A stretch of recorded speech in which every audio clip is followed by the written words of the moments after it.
All Hit Radio.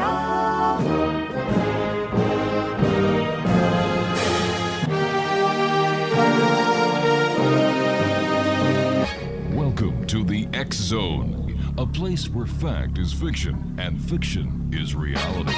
Now, here's your host, Rob McConnell.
And welcome back to the X Zone. I am Rob McConnell. If you'd like to send me an email, xzone at xzoneradiotv.com. On all social media sites, X Zone Radio TV. To find out about the broadcast schedule on the X Zone Broadcast Network, visit www.xzbn.net. And on the X Zone TV channel, go to simultv.com. And then on their main page in the search engine, type in X Zone, and there you are. Exo Nation, there's no one listening to my voice tonight around the world who has not heard of the coronavirus pandemic that is going on. Here in Ontario, our Premier declared a state of emergency. In fact, he was very adamant about the danger that the coronavirus is capable of doing to the province of Ontario and to its citizens. The Prime Minister of Canada, Justin Trudeau, has also given out the same information, as well as the President of the United States. My guest this hour is Doug ROKKE, a former major. We've had Doug on the show many of times in the past talking about depleted uranium. And first of all, Doug, as always, I thank you for your service, my friend. Thank you very much, sir. And Doug, tell our listeners who may not have had the opportunity of hearing you before a little bit about yourself. Well, I served in the U.S. Air Force during Vietnam, and I was a bomb nav hard hat and mechanic. I took and repaired and operated the bombing systems on a B-52. So I had my share of bombing missions before I literally ever shaved. Killed a lot of communists and everything else, and a few others. Went back in the Army as a combat medic in 1980 by request.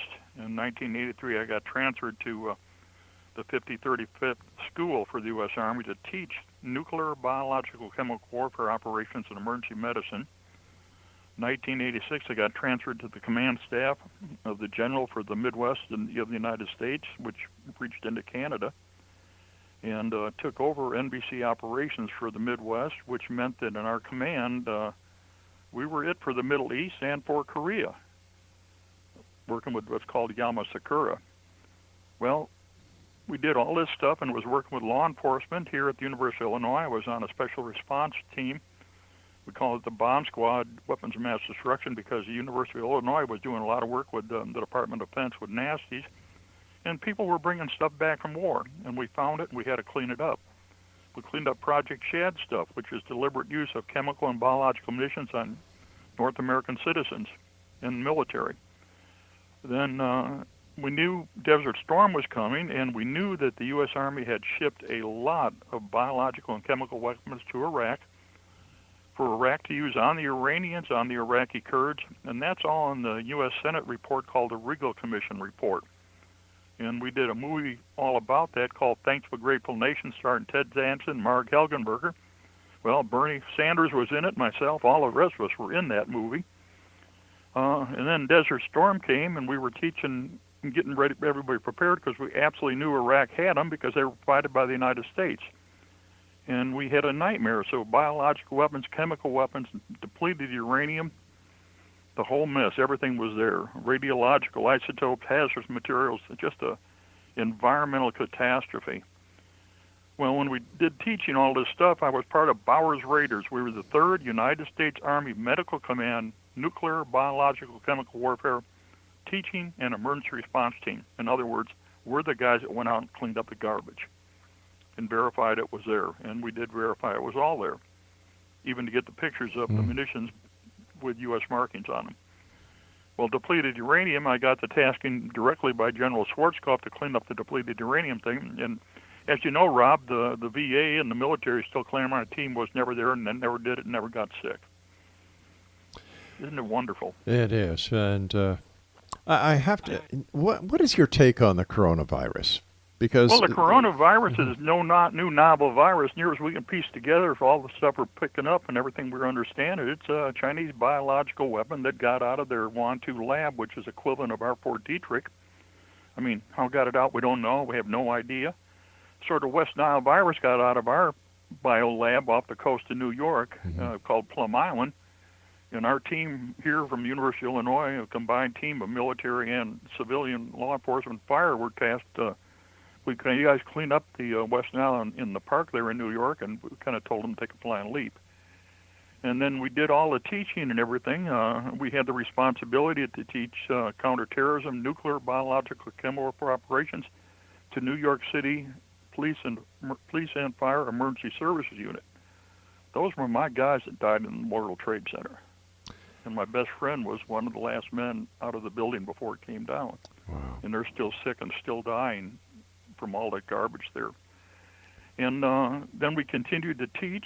We did the 1996 Atlanta Olympics, and that emergency response plan is still readily available, and it is the plan that should be applied 100% for the coronavirus thing.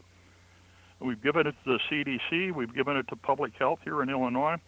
We've given it to most of the police departments in our region here, and we're trying to get it out to everybody. It's totally available through Western Illinois University Archives Library.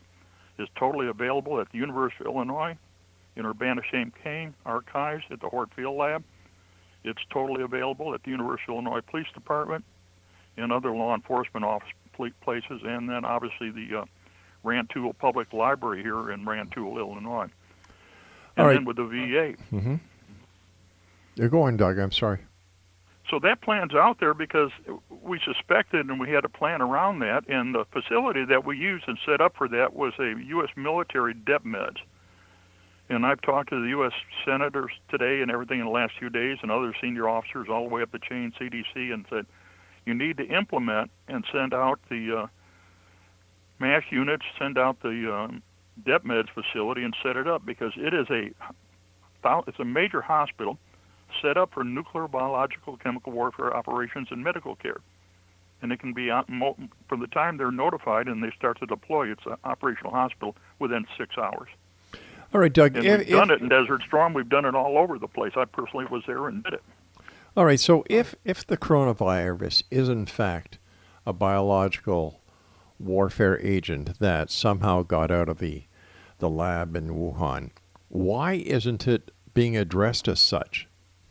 Well, everybody's afraid to, and it doesn't really matter what it is. It's a virus that got out, and it has to be handled as that.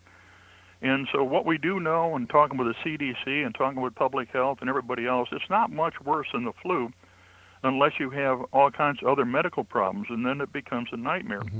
Mm-hmm. Millions of Gulf War and veterans, Desert Storm, Iraqi Freedom, Enduring Freedom, they're definitely very susceptible to this. Because, again, it comes up just like the flu. It comes up like pneumonia and everything. But the key thing, and this is when this first got out, and we started warning and putting the plans out that you have to do just like we had planned for Desert Storm, Iraqi Freedom, Enduring Freedom, the Olympics. You have to secure a perimeter. You have to isolate everybody, prevent total movement in and out, and then start treatment from the edge of the perimeter back in until it's eliminated. And you can't let people travel. You can't let people move and go all over the place. And the key thing is you have the full personal protective equipment and complete decontamination. You can't wear these friggin' dust masks because the virus is submicron in size, and the dust masks are like a barn door, maybe way bigger than that, so it just goes through. The whole concept of just washing your hands, well, that's good, but you got to wash your whole body. Because if you're sitting there and just think about that, you start spraying stuff or water and the virus just comes in your respiratory tract. We know from the fact, from the design of how this is done, because we do it ourselves and we've used it and we've had it, not this coronavirus, but other ones, it's going to go 1 or 2 yards easily.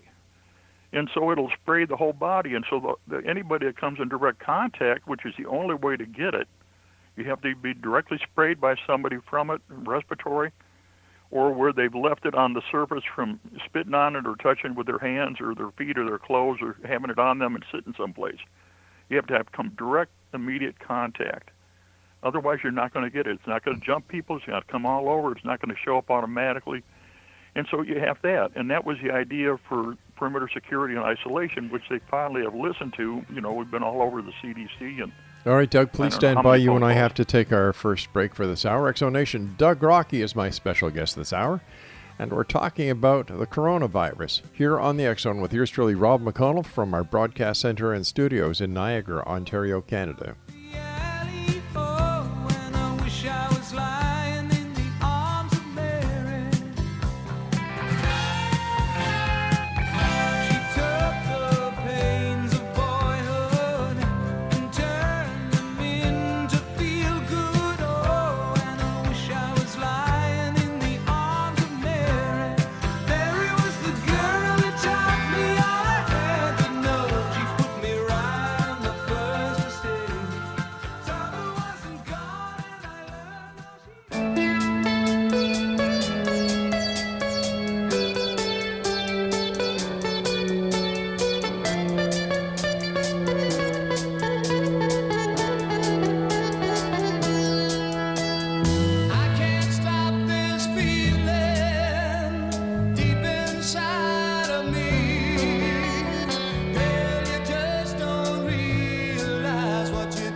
And welcome back to the X Zone. Our guest this hour is Dr. Doug ROKKE, and we're talking about the coronavirus and the coronavirus pandemic. And Doug, if you were in charge of the situation in the United States that, let's say you had the job that Vice President Pence has right now when it's, you know, overlooking and taking care of the pandemic, what would you do? What would your first move be?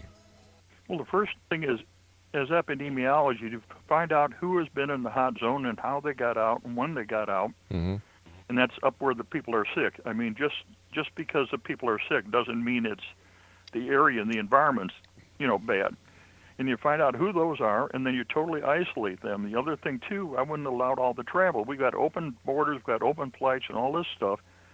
And when we got a poor heart, they got to bring them back, and we bring all these people back, and they're sick. And the other thing you have to understand with these viruses and all this stuff, you can be a carrier and you won't know it. You can be a carrier and you might not even get sick, but you can transport it to the other people. So you have to set up a perimeter security, and which is they're finally doing and finally listening, because we were all over the CDC, and you got our contact number, Rob. You got that in the email. Yeah. And so we gave those recommendations, so they are doing what's right. The other thing, too, and they're yelling and screaming about testing. Well, I don't care about testing. It's neat. But if I have individuals that are sick or been in a hot zone or been in contact, then you do what you care. And now the sad thing about this, there's no medications, no drugs or anything. So all you can do is maintain airway, circulation, and breathing, maintain hydration. That means lots of fluids and fruit juice. Absolutely no alcohol, absolutely no marijuana, or any of these things everybody likes to use these days, and shouldn't be smoking either, because again, it irritates the lungs and makes the lungs susceptible. And then what you do is start from the everything out and identify who they are and prevent them from moving, and you cut the chain. So they're starting to do that, and they're doing it right. The bad thing is, when I'm seeing all over, and we've made recommendations who they can't do it, is you got all these people that are coming down sick. You can't take them into a medical facility. You can't take them into an ER. You can't take them into a doctor's office. They have to be totally contaminated, and if they get in there, they're breathing, touching, pushing it all over. You have to decontaminate that whole facility. Mm-hmm. And that's not an easy job. And with these medical personnel, they started wearing these paper suits and gowns and goggles, and, well, they're just getting all sprayed, and then they don't go through decontamination. If you come in contact when you're treating, testing, or looking for people that are contaminated, and they're spreading it on their clothes, their hair, their hands, or everything else, you have to be decontaminated. And that's not real difficult, because all it is basically washing down. Now, they've been issuing out these hand sanitizers and the alcohol. That's about as stupid as you can get, because it doesn't break down the oil and everything. So what we recommend, and Matthew Weber and Rollo Dolph, these are the true decon experts. They developed the decon procedures that are in the U.S. Army Fort Detrick Manual, Medical Management of Biological Casualties and Chemical Casualties. So you just use Dawn dish detergent and Pine Sol. It's that simple. But after you wash everything down with Dawn, that cuts the oil, the grease, and everything, and all breaks it down. And then you disinfect with Pine Sol. Doug, are you suggesting that the pandemic, the fight against the coronavirus pandemic, should be taken away from the civilian authority and given to the military? Not at all. That's the reason why we went all over the nation and taught the Department of Justice and the Department of Defense and the Red Cross and everything 120 city program. I literally and our team went all over the nation with others, and we taught them how to be prepared, what to do. We had an entire course here. We wrote in Illinois for the U.S. University of Illinois Police Department and obviously the state police and the mobile training units, and used that. And we had all the training and everything we did leading up to the 1996 Atlanta Olympics, which was under a combined operation under the American Red Cross, the U.S. Department of Veteran Affairs under Dr. Colonel Connie Boatwright, and the U.S. Army out of Fort McClellan, the Chemical Corps. Well, I was the chief advisor and the guy doing the teaching. But Doug, but Doug, my question is, if the military already has the knowledge and is well ahead of the civilian authorities, would it not make sense to cut through the chase and just put the military in charge? Absolutely, and that's what I recommended to U.S. Senator Tammy Duckworth, and her chief of staff, who was a retired colonel. Whether they'll do it or not, we're talking to representatives who made that recommendation, because they have the DepMeds facility, they have the decon capability, they have the decon procedures, they have everything in place, they have the hospitals, they have everything that you possibly need. They have the resources. Because we had to have them, because we knew that Iraq had chemical and biological munitions, or Afghanistan, all these other places got them because we shipped them to them. Once again, I understand that, but I'm talking about the coronavirus. Absolutely, and I'm talking about the coronavirus. So use the people that are trained, educated, and have the resources to stop it down. Do you think that Congress would actually go for the military getting involved in what they would consider a civilian project?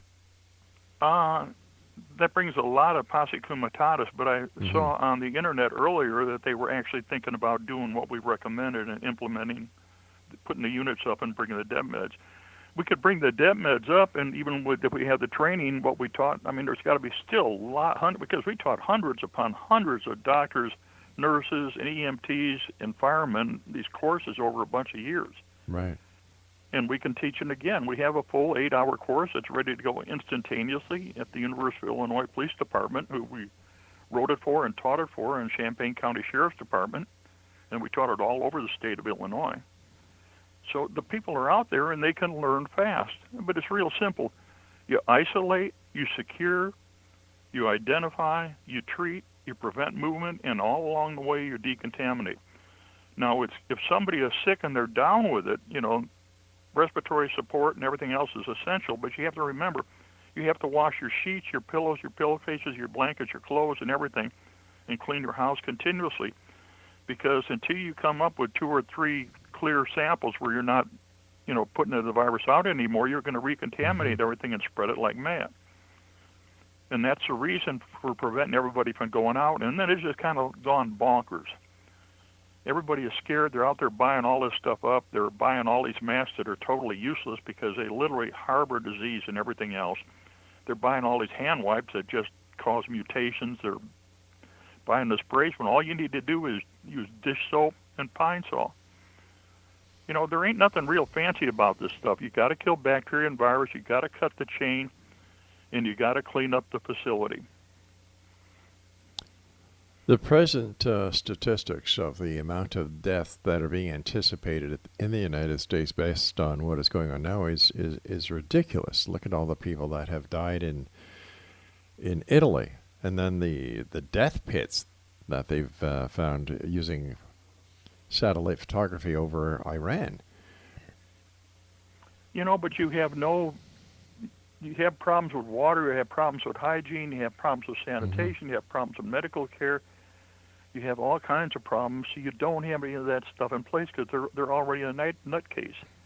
And so you're going to have that, and when everybody have respiratory problems for Iran and throughout the Middle East, because of the use of DEU and all the other stuff, all these people are susceptible all the time. I'm continuously working with the Red Cross in the Czech Republic, and our team has been working with them, trying to help them and get them medical care and training and supplies and everything. And the head of the Czech Republic Red Cross calls all the time, and we're trying to set it up with the Vatican, you know, as we worked with the Vatican before. And it's not a hard solution. It's a simple solution, but again, people don't take this time to stop and think, and wait, maybe I shouldn't go there. Maybe I should be prepared. Now, what if I get sick, and how am I going to come back? And then you got people that are angry, like on those ships. You can think about this. They got on the ship, they got trash, they got sick.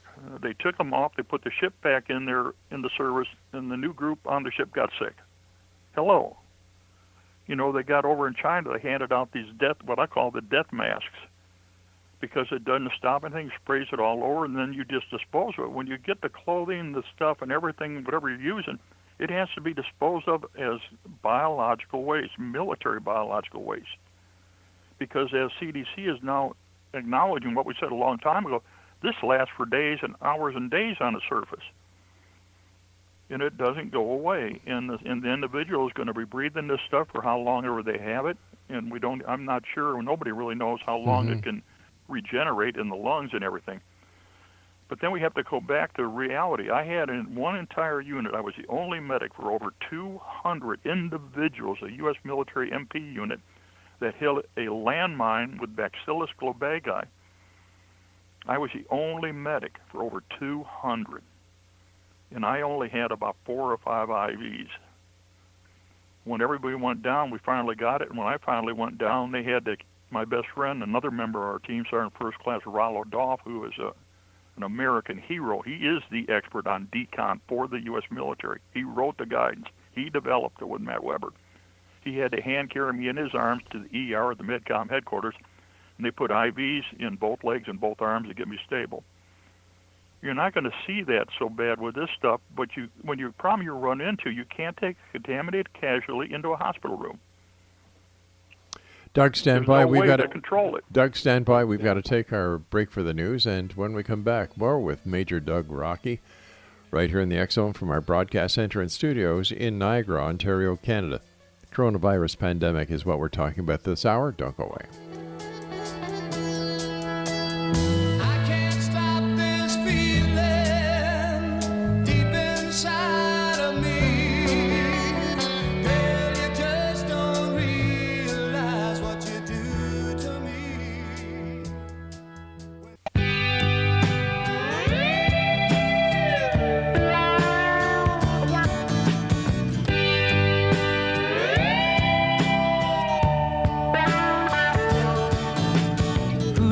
The crowd and plays so loud, baby, it's the guitar man.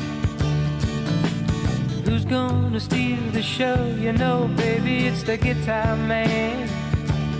He can make you love, he can make you cry. He will bring you down and he'll get you high. Something keeps him going. Dr. Major Doug ROKKE is my special guest this hour, X Zone Nation. And Doug is a true hero. If you've never heard some of the shows we've had on before with Doug, visit our archives page and just listen to the wonderful things that this gentleman has done. And he continues to fight for his fellow comrades. All I can say, Doug, is I'm proud to call you a friend. Thank you, Rob. You know, it's so simple. This whole thing is so simple because once you find you have a virus or bacteria or any exposures, you set up a perimeter, you isolate, you treat, and you eliminate. But you have to decontaminate all along the thing. One of the things we learned from Gulf War illness and Desert Storm illness and all the other stuff and hazardous materials all over this nation done by military and by the government, Better Living Through Chemistry has done us in, that people get scared, they don't have the information, they don't have the knowledge, and then they panic. And then from there it turns up the thing. Right now here in Illinois, their governor and everybody's yelling, I have to be tested, I have to be tested. Well, did you come in contact? Where were you at? Do the epidemiology, because if you're sick and everything and you get in a long line to be tested and somebody's sick there, you're going to spread them. And the other thing, what I've got implemented in Illinois, do not go to the ER. Do not go to the hospital. Call them up and then get it done. And our local hospital here is now set up a tent. Thank God they listen to us, where they're triaging outside of the facility so they don't get anybody in there and contaminate, and they send them home. And that's really all you can do. Now, if you get some support, you're going to run in a mess, and that's for the reason for the DEP meds. They have all of the equipment necessary for respiratory support in a chemical, biological, radiological environment. Your hospital does not. What they call a quarantine or isolation room is just a single room with no control outside of that. And if your medical staff goes in to treat a casualty, they have to be clean when they go in. They have to be decontaminated when they go out. And it's a mess, hence the reason for the recommendation of the DEP meds and everything.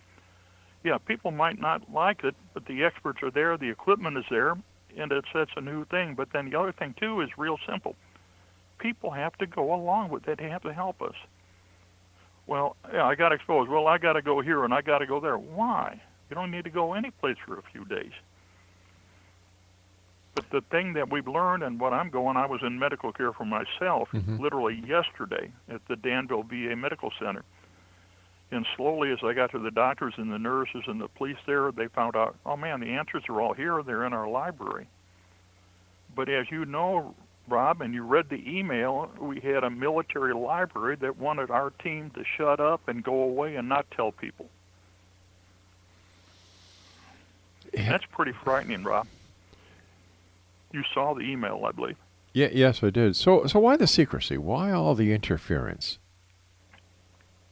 Because of the incredible casualties in medical care from what we know from military operations and contamination of the environment from the military and industry and agriculture and food production and everything else. Better Living Through Chemistry has turned into a nightmare. And now everybody has this expectation there's going to be a drug readily available, and there are none.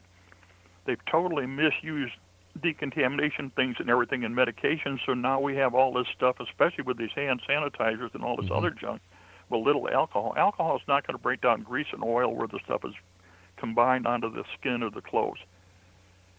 And then you got all these guys, I know around here, I don't know what's happened up there, but they've been charging $25, $30 for a single mask. Just totally useless after a few minutes. And if you come in contact with anybody, it has to be taken off, replaced by a new one, and disposed of as biological warfare waste. You can't take the tissues and thing you spit into if you're sick and ill and put it in your trash can. Common sense things. This is what our grandparents learned years ago on how to prevent disease because they didn't have medicine like they do today. So let me ask you, Doug, is all the isolation, is all the closing of all the establishments, in your opinion, is this a smart move? Is this necessary in order to contain this pandemic or this virus? Now it is, probably because they blew it when we recommended and told them what to do to begin with. If you had contained it immediately to begin with, it wouldn't got out. But they brought these cruise ships back. They brought these airplanes back. I don't know, there were 150 Chinese students that came from Wantoon province alone back to the University of Illinois without anything. And when I had one of the students, I saw them in the grocery store. I didn't see them as being sick, and they were wearing a spit mask. And I said, "Why are you wearing that?" They said, "Well, to protect you." And then then why are you out? And aren't you asking the question of why your government let this stuff out and then told you to wear a spit mask? And they didn't decontaminate you and provide proper support? And then even when we make the recommendations, because I know here in public health in Champaign, Illinois, we got with Julie Pride, and she's listening and she's doing it, she's trying. Mm-hmm. But people don't want to pay it attention because they have their set life and everything else, and it is disruptive. But you have to break the chain of exposure. You have to break the chain what's out there. And once everybody started moving, it went exponential in growth. And a perfect example here was in Washington State, where all these people got sick and everybody else got sick and they started dying. Well, they did no contamination control. They did no isolation. You saw them moving around with spit masks and paper stuff and moving them all over. And no wonder it went all over creation. That's what we learned, what we found in Desert Storm. That's what we learned and we found back in the 1970s and 80s when we did this for real. And the other thing, too, is we do not know, and this is what's happened with Gulf War illness, we do not know what the long-term illness and medical problems are. From what I got into and my team got into, and you have the obituaries and the death notices and the list of people that are dead from our team, they did all the care and they provided all the care. They did all the decontamination, and every one of us would do it again because we were, let's make it real simple, assigned by God, where it wouldn't have happened.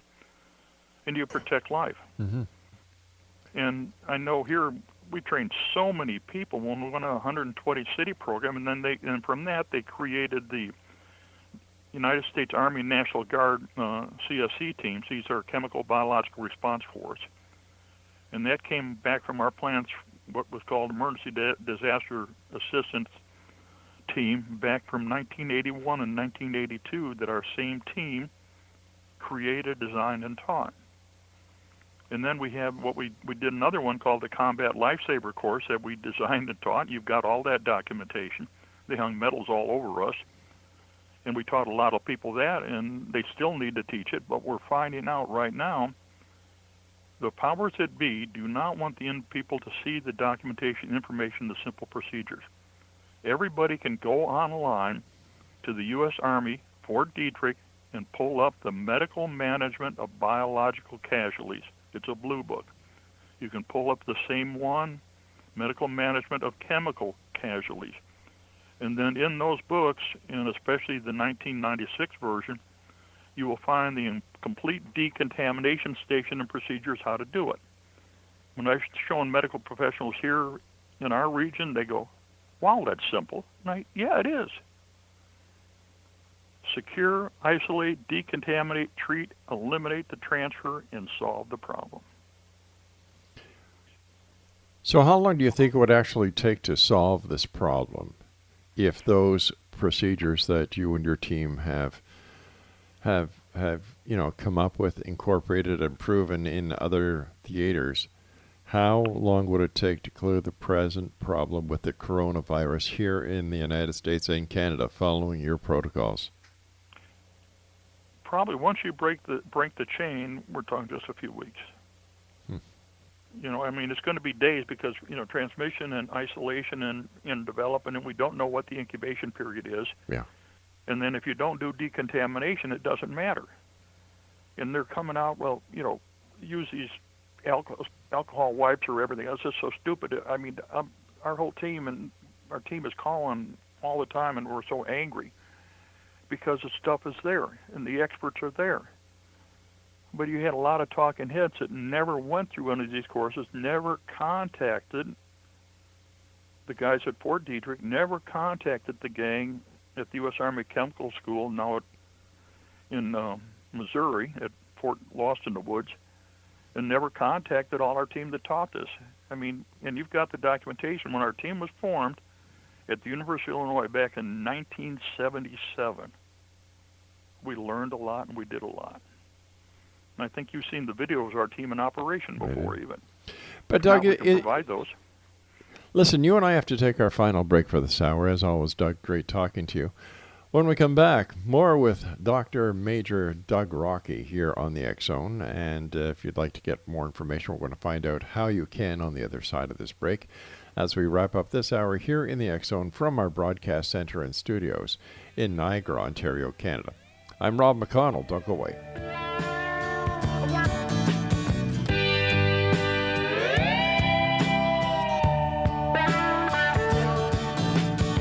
Draws the crowd and plays so loud, baby, it's the guitar man. Who's gonna steal the show? You know, baby, it's the guitar man.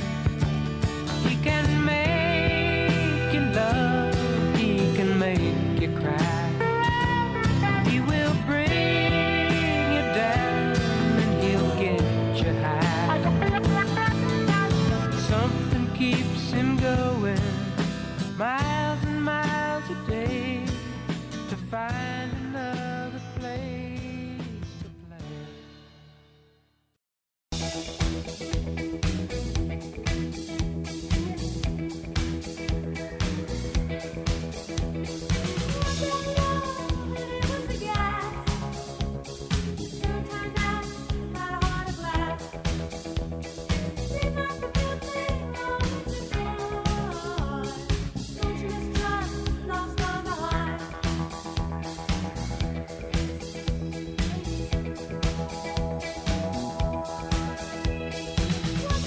Welcome back, everyone. Dr. Major Doug ROKKE is our special guest this hour. As always, Doug, thank you so much for joining us. Always a great pleasure talking to you, my friend. And thank you and the other members of your team for what you guys do. It means a lot to us. Welcome. All right, Doug, where can people get more information on the topics that you and I have been discussing all night?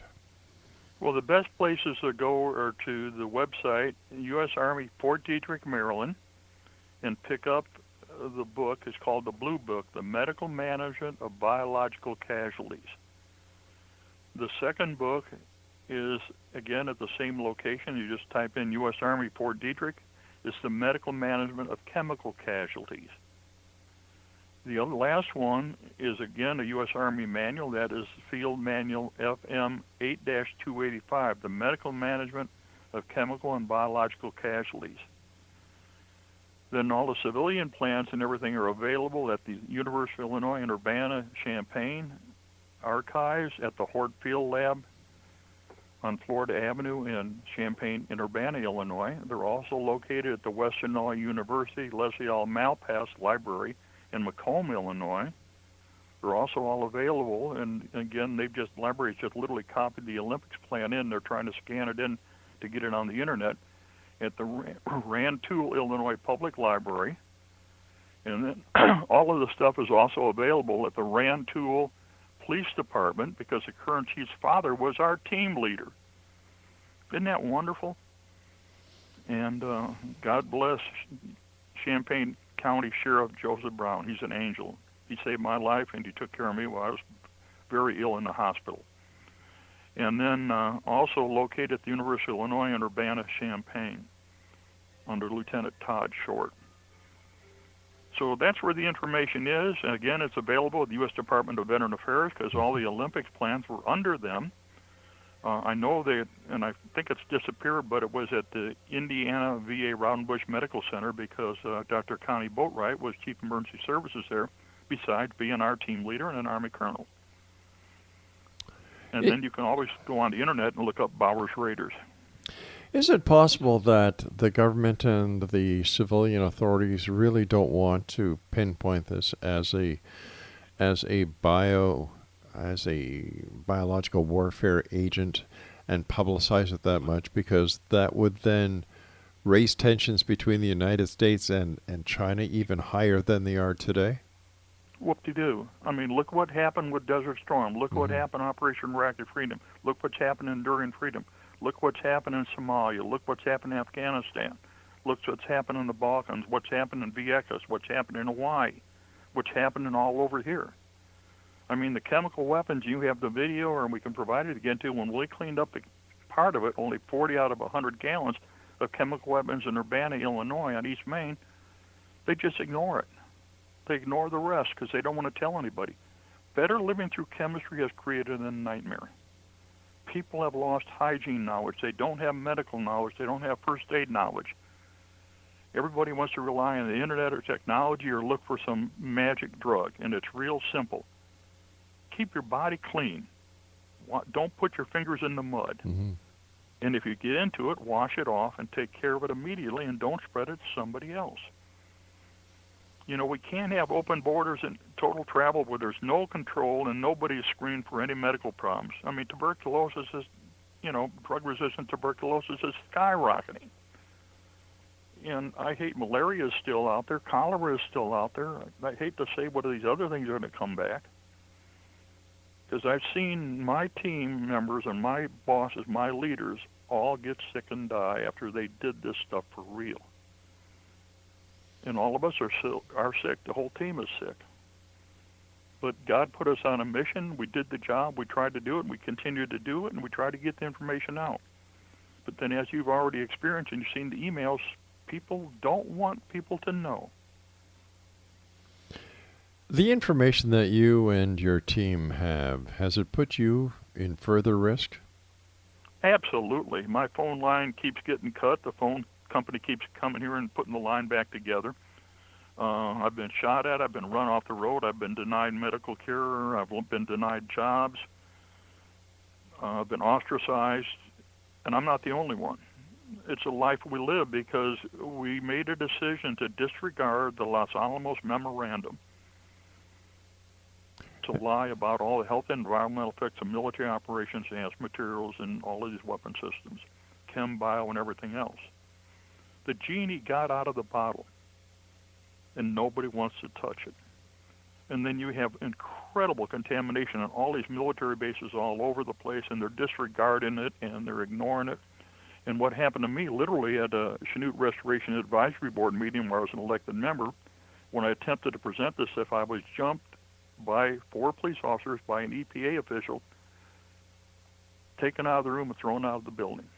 So they would never have all this information that has now been placed all over the place available to the people that need to know. Why did the police jump you?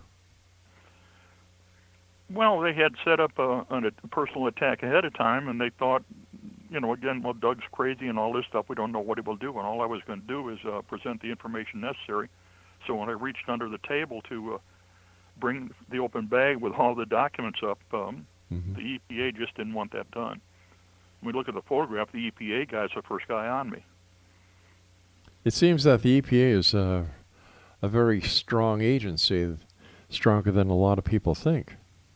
Well, that and the Nuclear Regulatory Commission, because you look all of the incredible radiological problems on the island of Hawaii, and we're working with the Queen. They still have a Queen, and the Royal Hawaiians and everybody else for care. We can't get it cleaned up. They just disregard it. They disregard it. They disregard the own regulations that we talked about before, that I wrote, my team wrote, that they, General Eric Shinseki approved.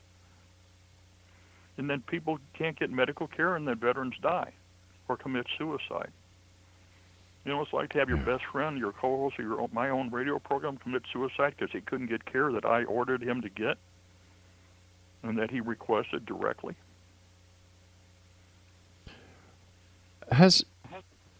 With the information you know, Doug, has anybody tried to contact President Trump to see what he would do about it? We've tried to give everything to him. Bernie Sanders has been unbelievably good. Chris Shays was incredibly good. We had Tim Johnson here from Illinois was good. We had Metcalf from Washington, D.C. was really good. And probably the best of all was Dennis Kucinich out of Ohio. And all this stuff, we had Terry and everything else. They were from Canada, as you know. I think you interviewed them a long time ago. Yeah, I did. But again, it's the same thing. Better Living Through Chemistry has turned everything bad news. When you talk to police and fire, and we've interviewed them, they go in a facility and there's all these products that burn with toxic compounds. People put them in their house and they're breathing them all day long. And now we have a biological that gets out, and everybody ignores the simplest things to do. Don't put your fingers in the mud. Don't pass the mud to your buddy. And if you're ill, stay home. Sounds pretty simple, Doug.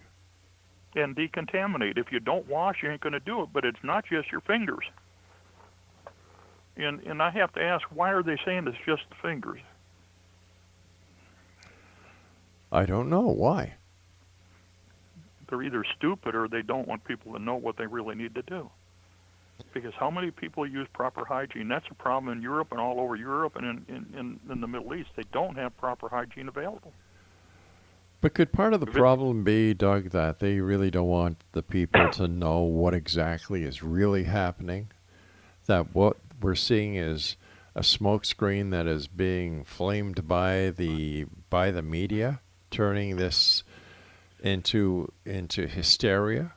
Is it possible? Dr. Andres Cornegie-Both, leader of our team in Bowers Raiders, and you have all that documentation, is dead. And he got up at a CDC meeting and said, you have to understand, Gulf War illness and everything else what we work with is Alzheimer's. The military got an extremely high dose in a short period of time, and everybody else got a very long dose. Mm-hmm. Then both of them the same. Alzheimer's and Gulf War illness or anything, they're identical.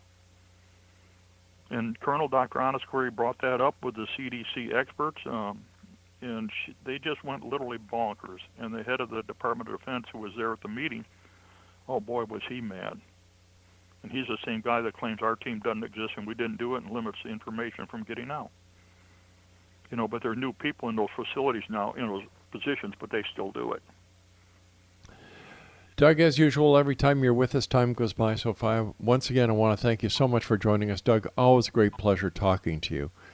Please, my very best to you and your team. And once again, my good friend, thank you for your wonderful service to your country and to the freedom that, thanks to you and the other members of the military in the United States, that we enjoy up here in Canada, along with the service of our Canadian Armed Forces. Thank you, Doug.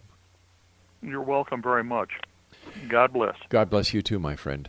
Exonation, Doug ROKKE. Dr. Major Doug ROKKE has been my guest this hour. And once again, if you'd like to find out more about Doug, all you need to do is go to our archives page, DOUGROKKE. I'll be back on the other side of this break. Don't go away.